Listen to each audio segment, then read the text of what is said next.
ତୋତେ ଟିକେ ଲାଜ ଲାଗୁନି ଘରେ ବସି ବସି ଖାଉଛୁ? ଶୁଣ ଆମେ ବାଲେଶ୍ୱର ଗଲେରେ ଗୋଟେ ଦୋକାନ କରିବୁ ତା ପାଇଁ କିଛି ଟଙ୍କା ଦରକାର ଯଦି ତୁମ ହାରଟାକୁ ବନ୍ଧା ପକେଇବ ହଁ ମତେ ବି ନେଇକି ବନ୍ଧା ପକେଇ ଦଉନ। ଏ ଆଉ 6 ମାସ ହେଲାଣି ତ ଜବ୍ ଯିବାର ଆଜିକା ଡେଟରେ ଯଦି ତମ ହାତରେ ଗୋଟେ ବି ଟଙ୍କା ଥାନ୍ତା ମୁଁ ମୋ ହାର ଖୁସିରେ ଦେଇ ଦେଇଥାନ୍ତି।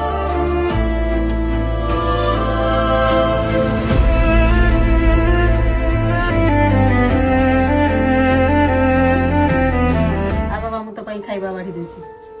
ଥାଉ ମୋର ଏତେ ଆଦର କରିବା କାହାକୁ ଦରକାର ନାହିଁ। ତମ ଦି ଜଣଙ୍କୁ ଯାହା ଦରକାର ମୁଁ ଏଇଠି ରଖିଦେଇଛି। ଇଏ କହୁଛି ପଇସା ହିଁ ଆମ ପାଇଁ ସବୁ କିଛି। ଏଇ କଣ କହୁଛ ଆମ ପାଇଁ ପଇସା ନୁହଁ ତମେ ଜରୁରୀ। ଏ ହଁ ପଇସା ଜରୁରୀ। ଖାଇବା ଥାଳି ଛଡେଇ ନେଇ କହିଥିଲି ତୋତେ ଟିକେ ଲାଜ ଲାଗୁନି ଘରେ ବସି ବସି ଖାଉଛୁ? ଦୋକାନ ଖୋଲିବା ପାଇଁ ଯେତେବେଳେ ହାର ବନ୍ଧା ପକେଇବା କଥା କହିଥିଲି କଣ କହିଥିଲ? ଆଜିକା ଡେଟରେ ଯଦି ତମ ହାତରେ ଗୋଟେ ବି ଟଙ୍କା ଥାନ୍ତା ମୁଁ ମୋ ହାର ଖୁସିରେ ଦେଇ ଦେଇଥାନ୍ତି। ସତ କଥା ହେଲା ଯଦି ମୋ ପାଖରେ ପଇସା ଅଛି ତାହେଲେ ମା ଅଛି ସ୍ତ୍ରୀ ଅଛି। ଯଦି ପଇସା ନାହିଁ ଏ ଘରେ ମୋ ମୂଲ୍ୟ କିଛି ନାହିଁ। ଏଇଟା ହିଁ ସତ। ମୋ ଚିନ୍ତା କରିବା କାହାକୁ ଦରକାର ନାହିଁ।